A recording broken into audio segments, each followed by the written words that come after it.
It's been a bumpy ride, but we have arrived at week 14 of the 2020 college football season. The top of the AP poll has remained largely unchanged in recent weeks, and that will likely be the case once again, with only 2 games between ranked teams and several lopsided matchups. That said, this week's slate is not without intrigue. Can unranked Auburn pull off the upset at home against number 5 Texas A&M? Will number 10 Indiana be able to overcome the loss of quarterback Michael Penix Jr. against number 18 Wisconsin? And who will pick up the win in this marquee Group of 5 clash, originally scheduled between Liberty and Coastal Carolina, but has now been changed to BYU and Coastal Carolina? Let's find out. Hello, friends, and welcome to Week 14 of Strictly Sports College Football Thursday. I am your host, Anthony Florio. I am joined by Michael Bullock. It is not often I say this, but we are awaiting the presence, perhaps, of good old MF Michael Fletcher. If he comes in, we will catch him up on what he missed. If not, then hopefully we will have him tomorrow night for the Cerebral Smack Talk. But nonetheless, got a lot of action to cover here tonight. And with all that being said, let's dive right on in. And we're going to start with a rare Friday night game. I mean, we get them once in a while, but we've got one here. And this is a very intriguing matchup, to say the very least. Hold on a minute. All right. It'll be the number 25 Louisiana Raging Cajuns squaring off against the Appalachian State Mountaineers at Kidd Brewer Stadium in Boone, North Carolina. Tomorrow night at 8:30, and this will be over on ESPN with Jason Benetti, Andre Ware, and Marty Smith. And Appalachian State opening up as a 3-point favorite. So with that being said, let's get into this matchup here.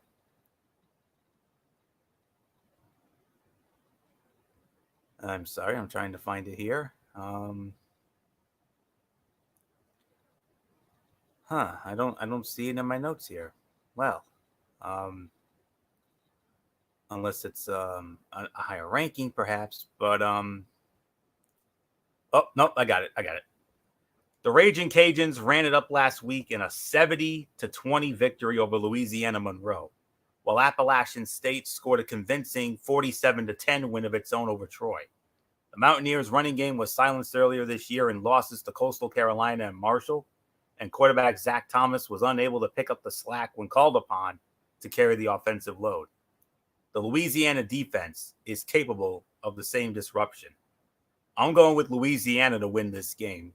My final score, 27-23. So not much more to say on this. Michael Bullock, come on in. Friday night matchup tomorrow night. Number 25, Louisiana, squaring off against Appalachian State. So your thoughts? Yeah, this should be a good one here. But let's not forget one thing, Florio. I mean, this is Appalachian State we're talking about. I mean, they've been known to pull off upsets. Let's not forget with 2007 when they upset the Michigan Wolverines in one of the biggest, if not the biggest upset in college football history. So I expect them to be competitive. So I can't believe what I'm about to say here, Florio. I'm actually gonna disagree with you. I'm actually gonna go with Appalachian State to pull off the upset. I'm actually gonna go with the same score that you have, which is 27-23. I think it's gonna come down right to the end. So that's how I see it. So, but it would not surprise me if Louisiana does pull it out here. So that's going to do it for that. So now let's move on to the Saturday slate of games. Yeah, and we got 5 in the high noon spot, and we kick it off with a game that all of a sudden became a little bit interesting here. From the Big Ten, the number 4 Ohio State Buckeyes squaring off against the Michigan State Spartans at Spartan Stadium in East Lansing, Michigan, over on ABC. Bob Wischusen, Dan Orlovsky, and Quint Kessenich will be on the call for that. And Ohio State opening up as a 23-point favorite. So Bullock, Ohio State couldn't play last week because of COVID. What else is new? But Michigan State, whoa, where did that come from against Northwestern? Wow. Yeah, I mean, nobody saw it coming last week with what Michigan State did against Northwestern. I mean, pulling off the upset, 29-20. So now the question is, can they make it 2 weeks in a row? It's going to be tough. I mean, because this is Ohio State we're talking about here. But who knows? Maybe they might be able to pull something like that again. But of course, the thing is, of course, they won't have their coach Ryan Day, obviously because of COVID. So it's going to be interesting to see how Ohio State comes out last week. I mean, especially with, of course, when you got Justin Fields out there, and then of course, with the Michigan State's quarterback Rocky Lombardi, who's going to have to deal with that secondary. But here's the thing: the Buckeyes rank last in the Big Ten in pass defense, so maybe this is a chance for Rocky Lombardi to put up some big numbers here. So, but in the end, I still think the Ohio State Buckeyes are going to pull it out. I'm going to say my final score is going to be, I'm going to go 34-20 is my final score. So, I mean, Michigan State will be in it at the beginning, but I think the Buckeyes will pull out at the end. So, nothing more to say. Florio, it's yours. Yeah.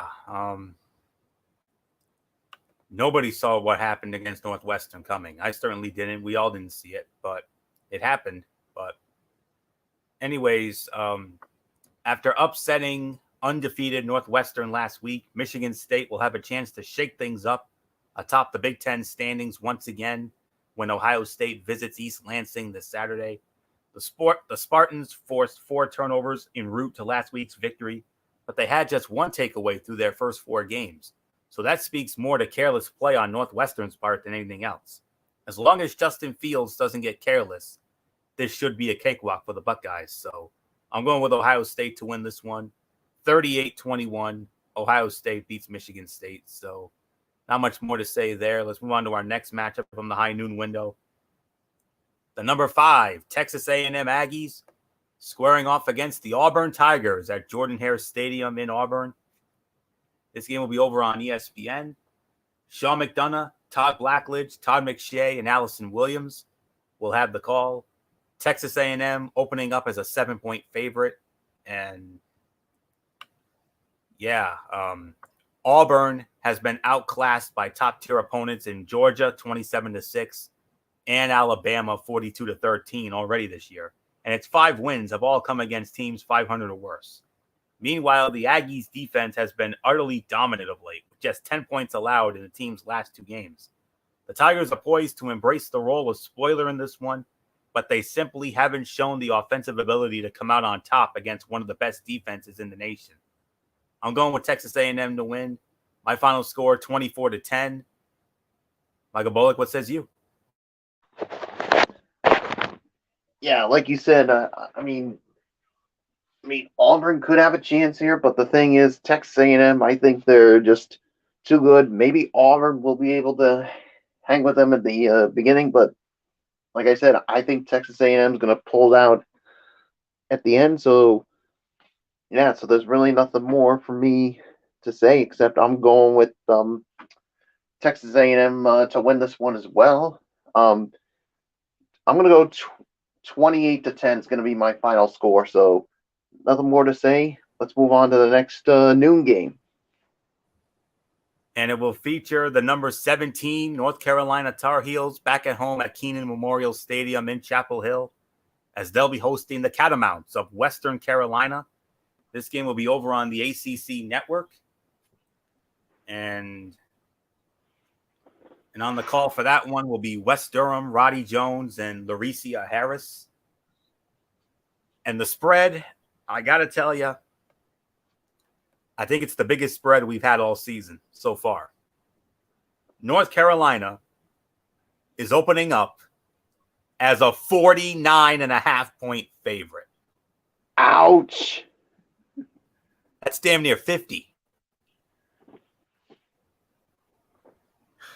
Nothing more to say. Bullock, I think we all know how this ends.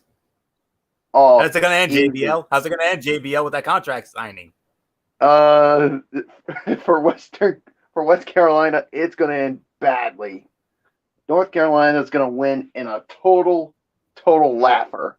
Florio, it's yours. Yeah, I agree. I mean, I think North Carolina is very upset about what happened against Notre Dame. I mean, they gave Notre Dame serious fits early on, but then in the second half, I mean, Notre Dame just absolutely took over after that and definitely made things easier for me. Thank goodness. But nonetheless, I think they get the bounce back here, and just trying to find it here on my list here. Well, no, I don't have any formal notes here. This is the lock of the week. Carolina wins easy. I'm going to say 63-10. 63-10. North Carolina all over Western Carolina. So not much more to say there. Moving on. Well, actually, I botched on this. It was supposed to be the number 15 Oklahoma State Cowboys taking on the TCU Horned Frogs. That'll be up in Fort Worth, Texas, as we all know. Just give me 1 second here. Amon G. Carter Stadium in Fort Worth, Texas. This game will be over on ESPN2. And on the call for that one, it will be it'll be Mark Jones with they have Quint Kessenich listed twice. I don't understand why. Maybe it was a goof on my announcer sheet, but they have Quint Kessenich with Mark Jones and Dusty Dvoracek. But anyways, Oklahoma State opening up as a 1-point favorite. Bullock, start this one off. I botched the order here. This was supposed to be the next game, the Oklahoma State game here. Yeah, so. I was gonna mention it to you, but I didn't know if you would catch on to it. Oh, so I just caught it now. So Oklahoma State TCU, you started, and we'll go from there. Yeah, no problem there, Florio. So, yeah, Oklahoma State, I'm sure will definitely. I mean, TCU will definitely give this team some fits. I mean, Oklahoma State will get. I mean, the TCU will definitely give them some fits here, and for Oklahoma State, I mean, they still have a chance at making the conference championship game. But here's the thing. I mean, they need, with 2 games left, so they really need to win here and then basically get some help. So if they want to still have any chance. So yeah, I mean, it's going to be one of the key matchups I'm going to be interested to see is the Oklahoma State wide receiver Tylan Wallace against that TCU secondary, because he is the Big 12's leading receiver. So it's going to be interesting to see how he does against TCU cornerback Travius Hodges Tomlinson, who is currently tied for the Big 12 lead. And among among the pass break lead, and is third nationally with 10 pass breakups. So yeah, so that's going to be one to keep an eye on. So in the end, I think Oklahoma State's going to win this one. So Florio, it's yours.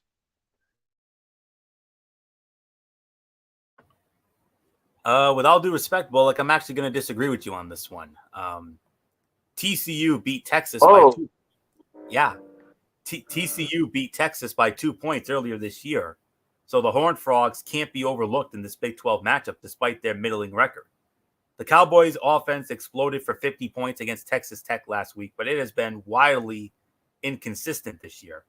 Don't be surprised if the Cowboys struggle to move the ball against a strong TCU defense that is led by a stellar secondary unit, paving the way for more Big 12 parity. So TCU wins this one 27-17. And that's really all there is to say on that. And then this was supposed to be the North Carolina game at home against Western Carolina, with Carolina a 49.5-point favorite over on the ACC network with Wes Durham, Roddy Jones, and Larecia Harris. And Carolina, like I said, 63-10. And Bullock, I know you're gonna agree with me on that.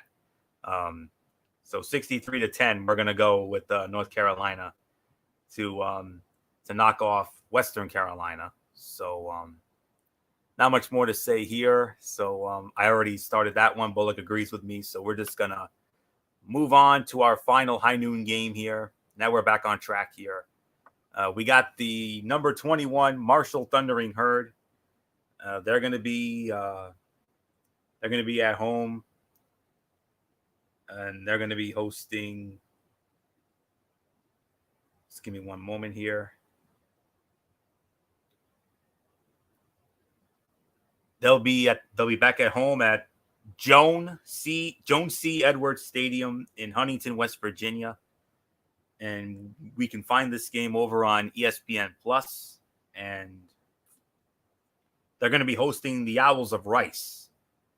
And it'll be Jake Griffith and Dave Wilson on the call.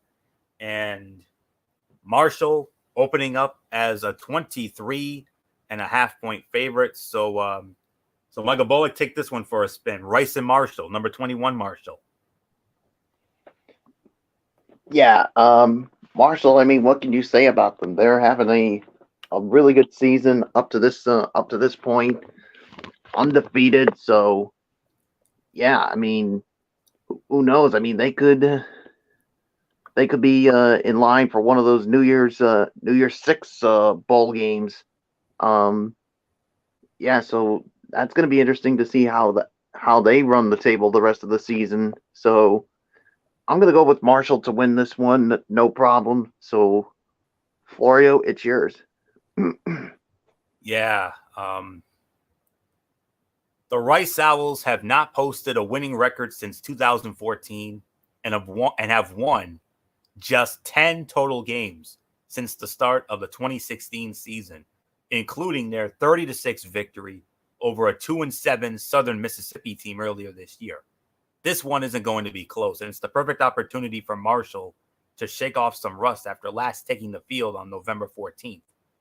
Star running back Brendan Knox has topped 100 running yards 5 times this year, and he'll have a great shot at surpassing his season high of 138 yards. Marshall wins easy, 42-13. Not much more to say there. And we move on to a 2:30 kickoff, and it's only fitting I start this one off because it's my team after all. The number 2 Notre Dame Fighting Irish back at home at Notre Dame Stadium in South Bend for the first time since the game of the year, the game of the century against Clemson last month. And Senior Day, the home finale for Notre Dame this year at Notre Dame Stadium in South Bend. And they're going to be welcoming the Orange of Syracuse to Notre Dame Stadium.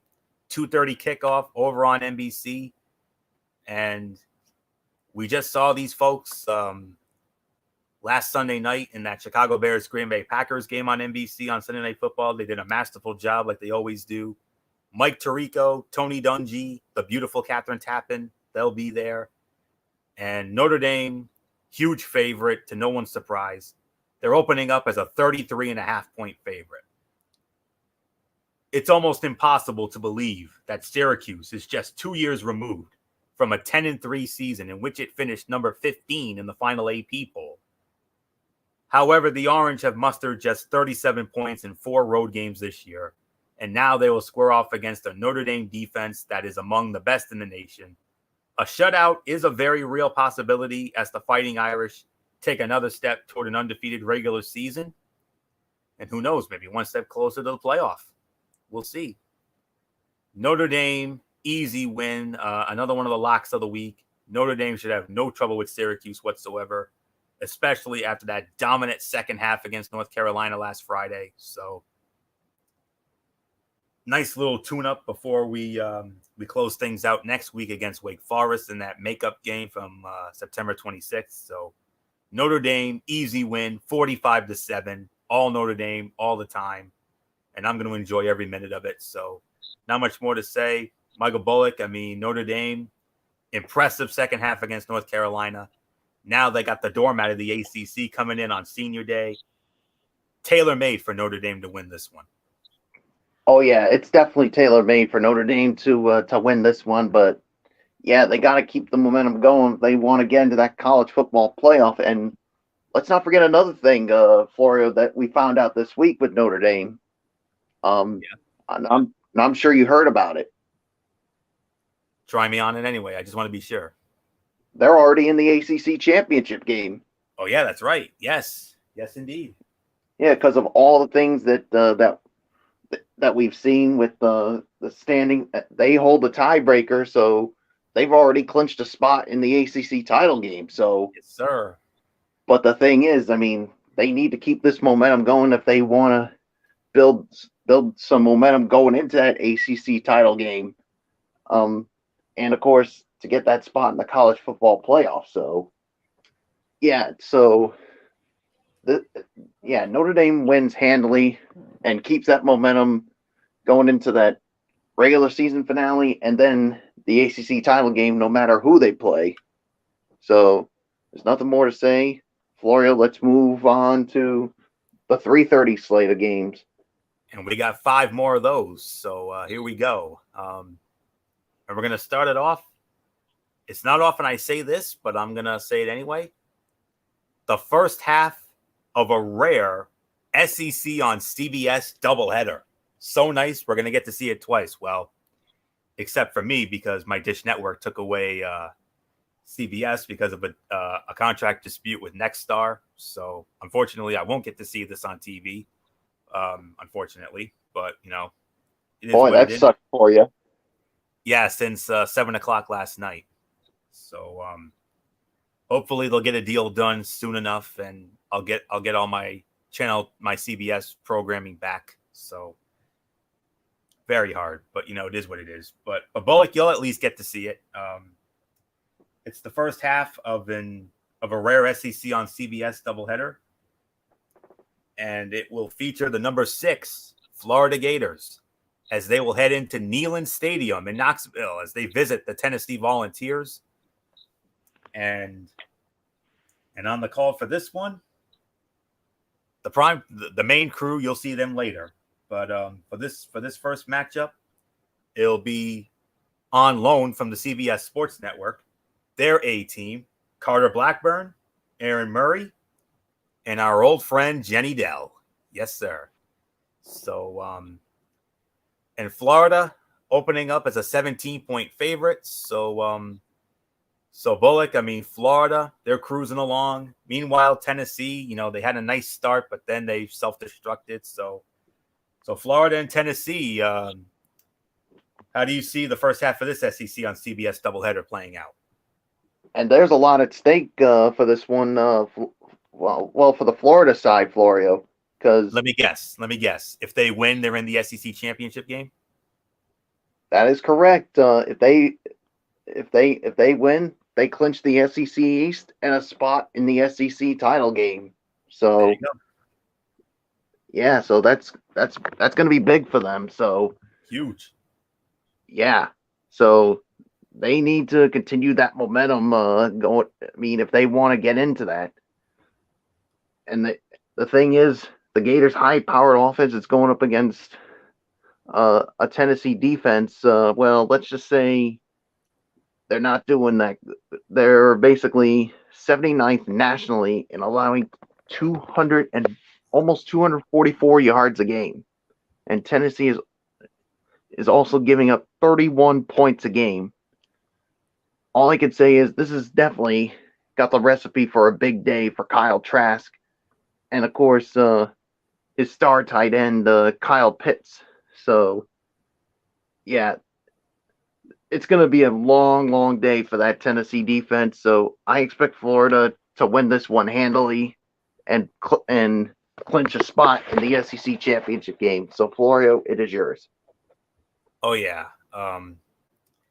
Tennessee has lost 5 games in a row, bottoming out after climbing as high as number 14 in the AP poll earlier this year, with victories over South Carolina and Missouri to begin the year. The Volunteers have one of the worst pass defenses in the country, allowing 243.6 yards through the air per game, and Heisman frontrunner Kyle Trask is going to take full advantage on Saturday. He has 34 touchdown passes in 8 games, and it wouldn't be surprising to see that total reach 40 before this week is over. Florida, easy win, 52-24. Florida all over Tennessee. Not much more to say. Moving on to our next 3:30 matchup, we have the number 9 Iowa State Cyclones back at home at Jack Trice Stadium in Ames, Iowa, and they're going to be hosting the West Virginia Mountaineers. And this game will be seen over on ESPN. And on the call for that one, it will be, just give me a moment here as I pull it up here. Okay. It'll be Dave Patch with Mike Golick and Paul Carcaterra, and Iowa State opening up as a 6-point favorite. So not much more to say here. That season opening loss to Louisiana that sent Iowa State tumbling from the rankings doesn't look nearly as bad a few months later. And the Cyclones' only other loss was to then number 6 Oklahoma State by 3 points on the road. On the other side, the West Virginia defense has allowed 17 or fewer points 5 times this year. The Mountaineers are allowing just 112.5 yards a game and 3.3 yards a carry, but they haven't faced a running back the caliber of Breece Hall this year. The Cyclone ranks 2nd in the nation with 1,260 rushing yards, and he'll shoulder the load again on Saturday. I've got Iowa State winning this game.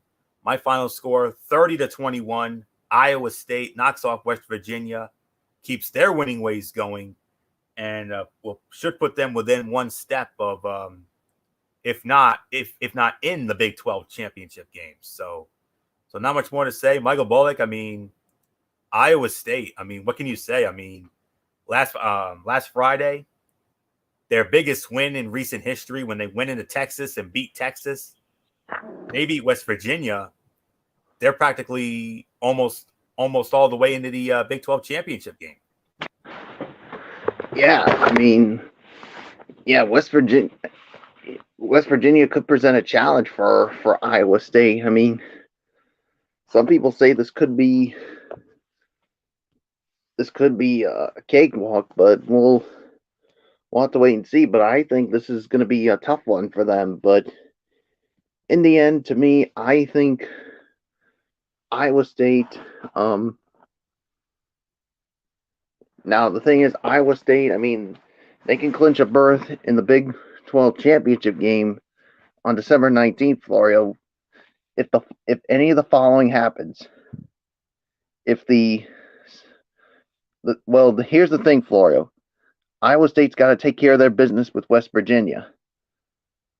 But here are some other things that they need to happen. They need to have Texas beat Kansas State. Oklahoma loses to Baylor or Oklahoma State loses to TCU. So, and the thing is, West Virginia, they haven't played since beating TCU 24-6 on the 14th. But I mean, they were supposed to play Oklahoma before the Sooners had COVID issues, so it's going to be interesting to see how West Virginia comes out with after that. So in the end, I think Iowa State will definitely win this one. So and who knows, they need to have any of those other things go their way to clinch a spot in the Big 12 title game. So Florio, it's yours. Okay. And we move on now to one of the big games of the week here. This will be over on ABC. Huge game in the Big Ten. The number 12 Indiana Hoosiers squaring off against the number 16 Wisconsin Badgers from Camp Randall Stadium in Madison, Wisconsin, over on ABC. Joe Tessitore, Greg McElroy, and Holly Rowe will be on the call. And Wisconsin opening up as a 14.5-point favorite. And Bullock, I think we all know the reason why. The devastating injury to Indiana's star quarterback, Michael Penix Jr., done for the year. What a damn shame, because Indiana was doing so well. Yeah. Yeah, like you said, this was definitely a huge loss for Indiana with Penix Jr., I mean, done for the season. I mean, they were going so well until that. And now the thing is, it's going to be a tough road for them for the rest of the season. So if Penix Jr. didn't get hurt, I go with Indiana. But because of that, I have no faith in whoever is going to be the starting quarterback for them. So I'm going to go with the Wisconsin Badgers to win this one. So, Florio, it's yours. Yeah. I can help you out with that, Bullock. I have his replacement. I have him mentioned here in my notes here. So, news broke on Monday that Indiana quarterback Michael Penix Jr. will miss the remainder of the season with a torn ACL, a devastating blow to a Hoosiers team that has been one of the biggest surprises of 2020. Utah transfer Jack Tuttle, that's the guy, Jack Tuttle, completed all 5 of his pass attempts for 31 yards after replacing Penix on last week. But the running game will have to pick up the slack for Indiana to have a chance against Wisconsin. The Badgers are allowing just 67.3 rushing yards a game through 3 games, so a more run-heavy approach plays into their defensive strength. I feel like I've got Wisconsin. They're going to pull off the upset here. 32-21, Wisconsin knocks off Indiana. So not much more to say there. Definitely took away the luster of what would have been a great matchup. Next up, we have the number 19 Iowa Hawkeyes squaring off against the Fighting Illini of Illinois at Memorial Stadium in Champaign, Illinois. This game will be over on FS1. Eric Collins and Ben Lieber will have the call. Iowa opening up as a 13-point favorite. So getting into this one as soon as I can find it. Okay. Winners of 4 straight. Iowa is on the upswing after starting the year with consecutive losses. That said, last week's 26-20 victory over a bad Nebraska team was far from a statement game. The Hawkeyes were outgained 338-322 in total yardage and needed a pair of fourth-quarter field goals to pull out the win. By comparison, Illinois beat that same Nebraska team 41-23 2 weeks ago for its second straight road win. With an extra week of rest following their cancellation against Ohio State, the Fighting Illini are well-positioned to pull off the upset. And you know what? I think they can pull off the upset. I'm going for it. Upset lock of the week right here. Illinois upsets Iowa 24-21. Michael Bullock, how do you follow that? Well, you want to know how I'm going to follow that? I'm going to follow suit with you. After everything you just said there, I'm actually going to go with the Illinois to pull off the upset as well. So, yeah, there's really nothing more for me to say. So, Floria, let's move on to our final 3:30 game.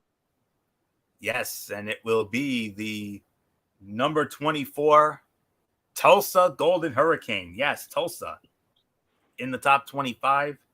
And they are going to be paying a visit to the Navy Midshipmen.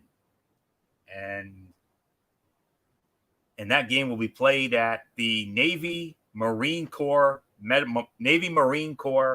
Memorial Stadium in Annapolis, Maryland. Not often we call that stadium, but that's where it's going to be. This will be over on ESPN2. And on the call for that one, it will be, as soon as it loads up here, it'll be Anish Shroff with Tom Luganville and Alex Chappell. Alex Chappell. Tulsa opening up as a 12-point favorite. So Michael Bullock, what do you make of Tulsa being in the top 25 at number 24? But they're going to have a tough one against Navy, though. Yeah, I mean, after losing their first game, Florio, I mean, they basically have won 5 in a row and look to make it 6. And here's what's at stake for Tulsa here. They can clinch a berth in the American Athletic Conference Championship game on December 19th. All they got to do, well, they can do it in 2 ways. They can either get in there with a victory here against Navy, or they can get it in the finale next week against unbeaten Cincinnati. I mean, can you imagine that, Florio? I mean, if they have to, I'll tell you this right now, I think they want to do it right here. Because if they don't win this one, they're not beating Cincy. No way. Yeah. That's why I say they gotta get this. They gotta get it done here. Because if they don't, there's no way they're going to beat unbeaten Cincinnati. No way. So, yeah. So, I mean, Navy is not to be taken lightly here, but I got Tulsa winning this one. I'm gonna go 31-17 is my final. So, Florio, a lot at stake here, but like I said here, I think Tulsa needs to win this one to avoid having to try to beat unbeaten Cincinnati to get to the American Athletic Conference Championship game. So, to me, this is a must-win game for Tulsa. Agreed. But I think they will win. Because Tulsa has done a good job controlling the running game this year. And that bodes well against the Navy squad that leans heavily on its triple option attack. At the same time, the Navy defense has rarely held up its end of the bargain, surrendering 33.6 points and 424.6 yards a game. If Tulsa can jump out to an early lead, the midshipmen are not built to play from behind, and things could get lopsided quickly. I'm right there with you on the score, but I'm going to go a smidgen lower. I'm going to say 31-14. Tulsa will beat Navy. And like Bullock said, they better beat Navy or else they're going to have a very tough time against Cincinnati. So not much more to say there. We have a couple of 4:00 games on the schedule here. And we will start it off with the number 8 Maiden Georgia Bulldogs. And they'll be back home at Sanford Stadium in Athens. And they're going to be hosting the doormat of the SEC, the Vanderbilt Commodores. And this will be over on the SEC network. Taylor Zarzar, Matt Stinchcomb, and Lauren Sisler will have the call. Georgia opening up as a 35.5-point favorite. Not much to say here. Vanderbilt fired coach Derek Mason after a 41-0 loss to Missouri last week, leaving offensive coordinator Todd Fitch tasked with game planning against a thoroughly superior Georgia team. This one isn't so much a question of who wins as it is whether the Commodores will get shut out for a second straight week. Not quite, but they're still gonna get beat down very badly. Georgia wins in a laugher all day, 42-6, all Georgia, all the time. Michael Bullock, there's only one silver lining in this latest hard time season for Vanderbilt, and that is the place kicker, Sarah Fuller, making history, becoming the first woman to play a Power 5 game. But other than that, another hard times year for Vandy, and it's only going to get worse. Yeah, it's only going to get worse for them. So I'm with you. I got Georgia winning this one in the laugher. I'm not going to waste any more time on this one. So good idea. So, Florio, let's get on to the next 4:00 game. And this is a little bit of a better matchup here. The number 22 Washington Huskies. Yeah, the Washington Huskies. And they'll be welcoming in the Stanford Cardinal. The Stanford Cardinal. Just give me one moment here.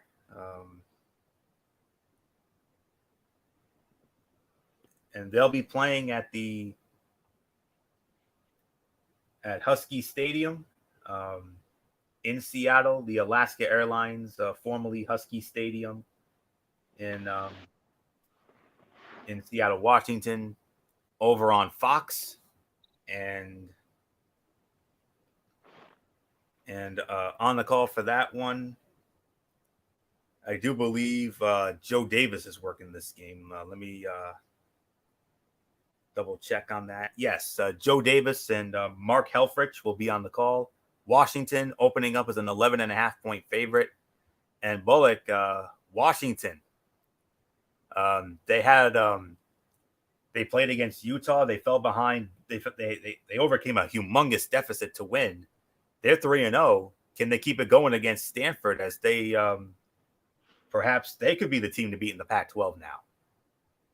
Yeah, I think they could be, but we'll just have to wait and see the rest of the way. So, yeah, Washington, like you said, with a big comeback against Utah. So, yeah, I think Washington should have no problems beating Stanford here. So there's really nothing more to say. Florio, it's yours. Yeah, it's going to be Washington, no doubt about it. After what they did against Utah last week with that big comeback, the final undefeated team in the Pac-12 North and one of just 3 teams in the conference that is still unbeaten. Washington joins the top 25 following a 24-21 come-from-behind victory over Utah. A well-balanced Huskies ground game should have no problem running all over a Stanford defense that is surrendering 229 rushing yards a game and 5.7 yards a carry on the year. Washington wins 31-17 over Stanford. Not much more to say here. A rare 5:30 kickoff. Now, originally, the Coastal Carolina Chanticleers were supposed to be welcoming the Liberty Flames into Brooks Stadium in Conway, South Carolina. That game's been changed, but what a change we got anyway. You can make an argument that this could be the game of the week here because we got a battle of unbeatens here, a battle of 9-0s. But this is gonna definitely be their toughest test far and away, because they got to welcome the number 13 BYU Cougars. Oh boy! And this game will be over on ESPN University, ESPNU, at 5:30. And on the call for that one will be Bill Roth and Dustin Fox, and BYU opening up as a 10-point favorite. So this one definitely out of left field. I mean, I don't really have much here, but I'm gonna do the best I can with this. So I originally was prepared to preview the Liberty game, but anyways, I'm gonna do things a little bit different here.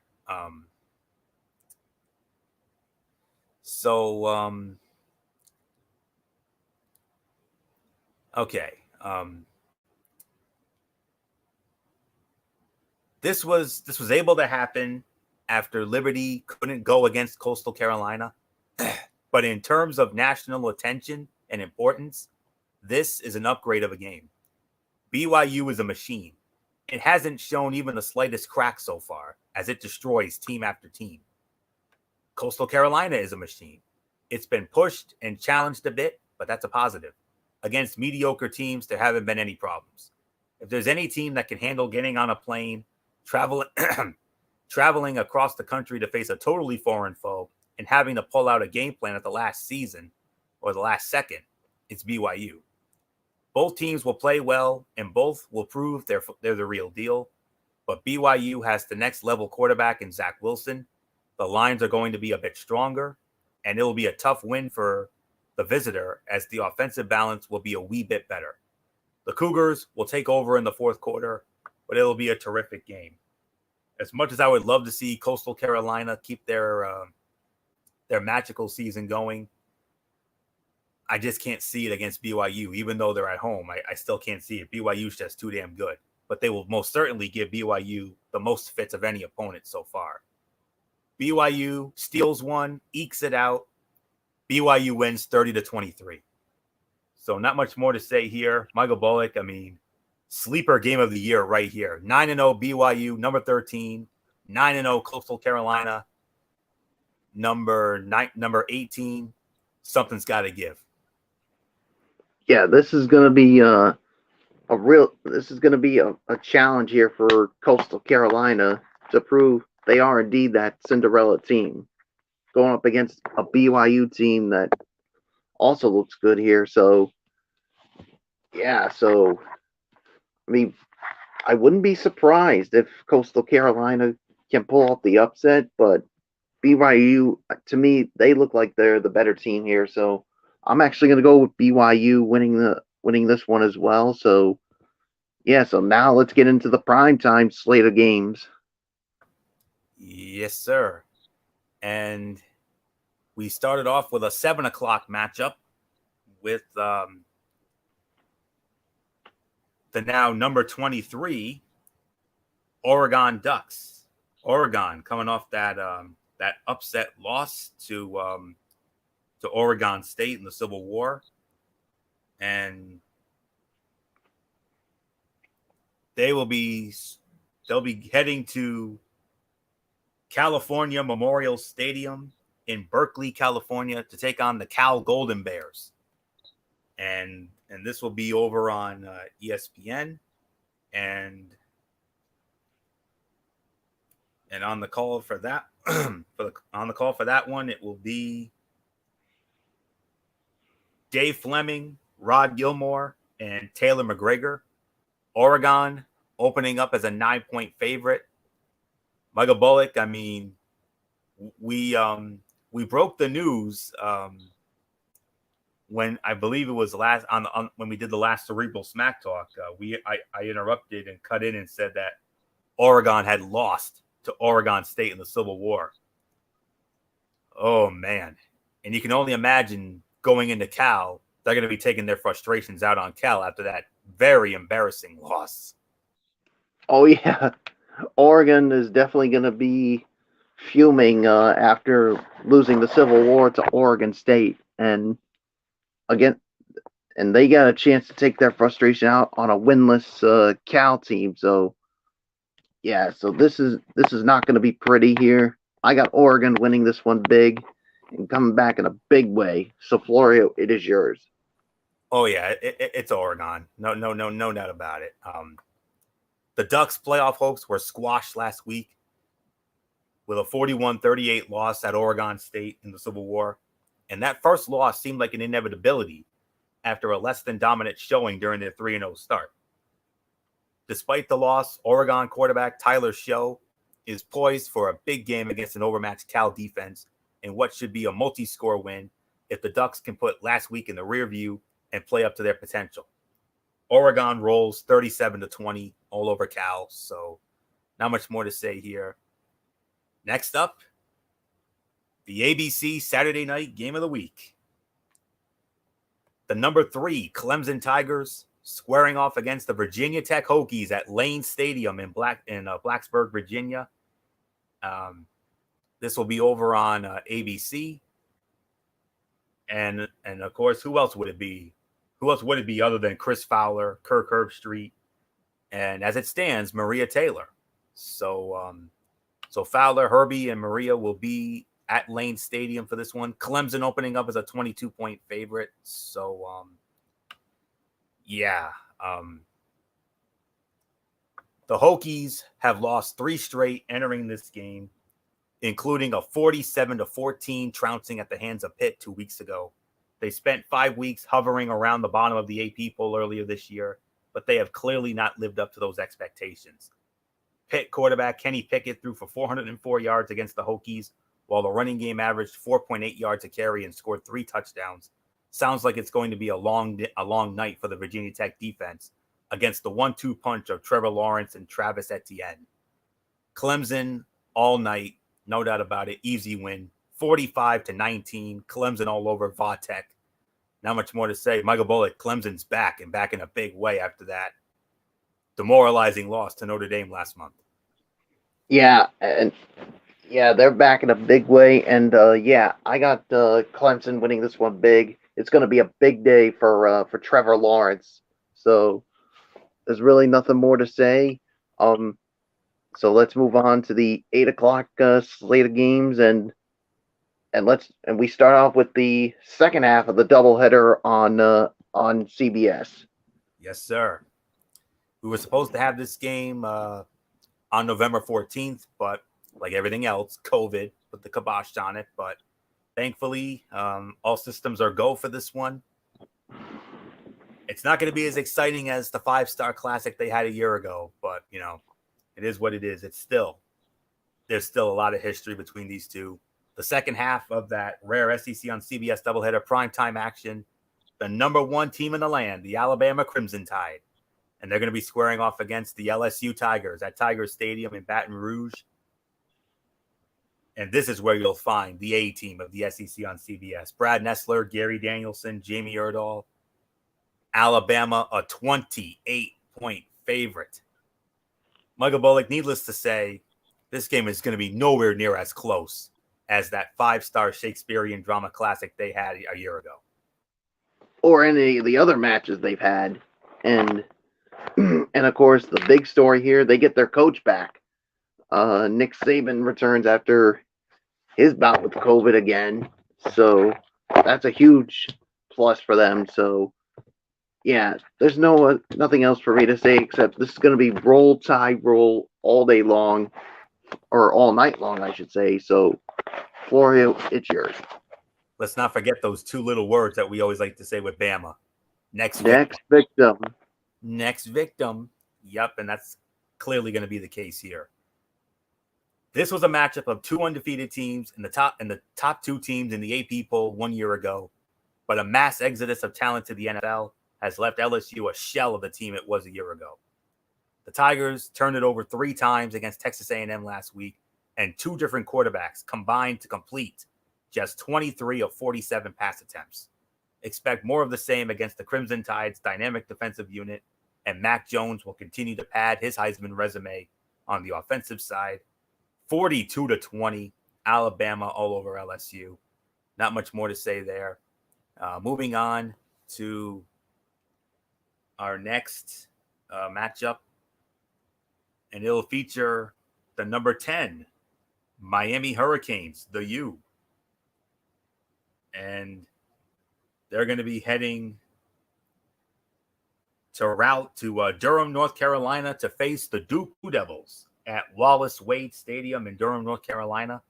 This will be over on the ACC network with Mr. Bullock's Boston Red Sox buddy, Mr. Dave O'Brien. He'll be there with Tim Hasselbeck and the beautiful Katie George.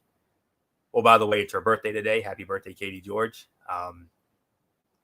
Miami opening up as a 14-point favorite against the Dukies. So needless to say, the Hurricanes have not played since squeaking out a 25-24 victory over Virginia Tech on November 14th, and they have won their last 3 games by a combined 9 points against a trio of unranked opponents.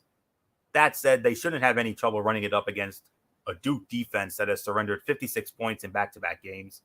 De'Aaron King has thrown for 2,083 yards and 17 touchdowns on the year, and he'll be looking to make a statement now that he has fallen behind Kyle Trask, Mac Jones, Trevor Lawrence, and others in the Heisman Trophy race. I got the U all over the Dukies, 31-17. The U. Not much more to say. Bullock, how do you think the U is going to fare against the Dukies in their first game since November 14th? The U is going to fare well against the Dukies, so I expect them to have no problem with them as well. So the U wins. Nothing more to say. Let's move on to a match from the Big 12. Yes, indeed. It'll be a Saturday night game on Fox, as we will see the number 11 Oklahoma Sooners back at home at Gaylord Memorial Family Stadium in Norman, Oklahoma, and they're going to be hosting the Baylor Bears. Tim Brando and Spencer Tillman will have the call. Oklahoma opening up as a 22.5-point favorite. So, Michael Bullock, needless to say, in the immortal words of JR and everybody and all the other Sooners, Boomer Sooner. Yeah, it'll be Boomer Sooner. I expect them to have no problem with Baylor. And the thing is, for Oklahoma, I mean, they improved their chance of clinching a berth in the Big 12 title game with a win. So that's why they need to win here if they want to continue to have a chance. But a loss here would open the door for their rival, Oklahoma State. So, but yeah, Oklahoma wins, no problem. Boomer Sooner, Florio, it's yours. Yeah. Baylor, let me tell you, Baylor snapped a 5-game losing streak with a 32-31 victory over Kansas State last week. Thanks to a solid defensive unit, the Bears have not lost a game by more than 11 points all season, but they lack the offensive firepower to hang around with an Oklahoma team that is finally playing up to its potential.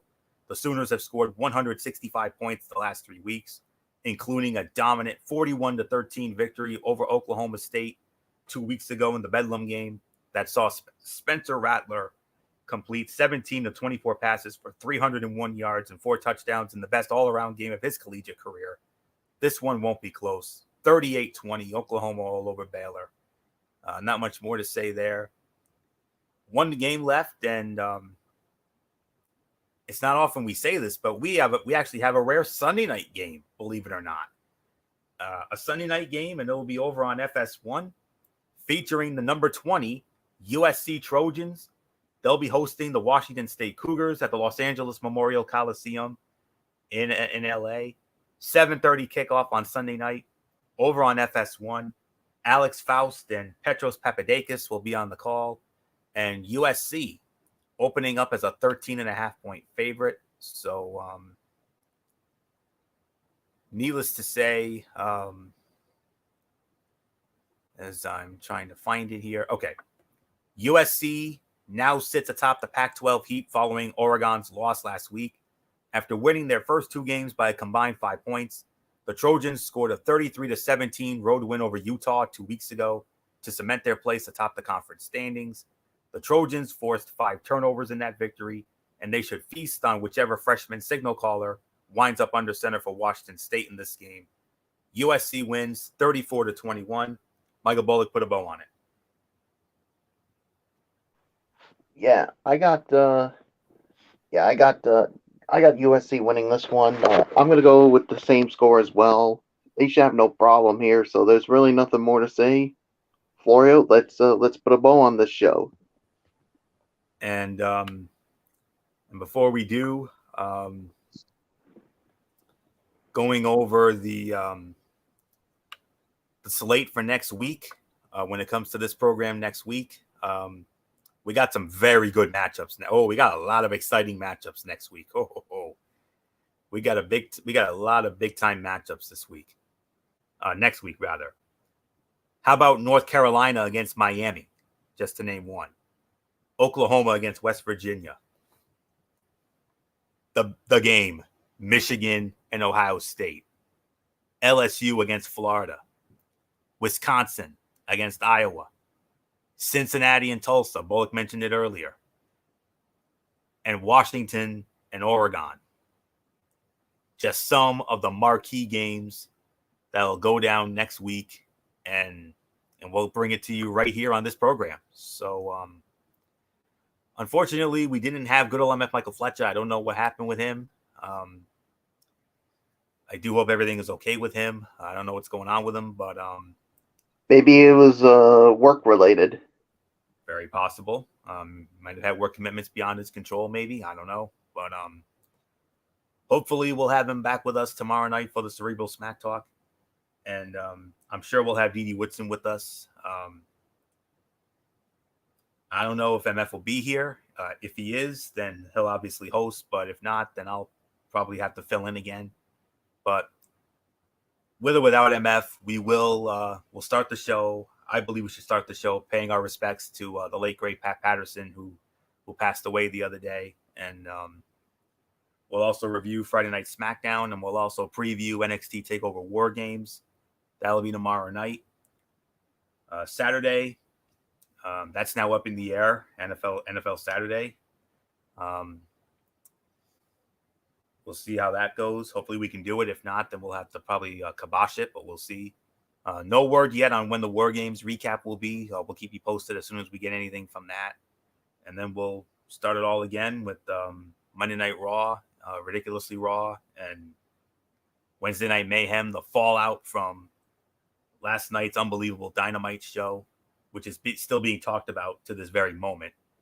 And then we'll take it from here next week. So that's really all there is to say on that. So until tomorrow night for the Cerebral Smack Talk, this is Anthony Floyer here for Michael Bullock, and definitely in spirit, good old MF Michael Fletcher, Dede Woodson, and of course, always and forever, Derek Forever. You know the routine, everybody. Thumbs up. Talk to you later. Yeah, throw it up Fortune 4 style. Bye for now, my friends. God bless. Be good to each other. Have a blessed Friday, and until tomorrow night for the Cerebral Smack Talk, you've been watching Week 14 of Strictly Sports College Football Thursday right here on the Tone 25 on YouTube and StreamYard.com. For everybody who has been a part of this one, for now, I think Floyo so long, and bye, everybody, bye.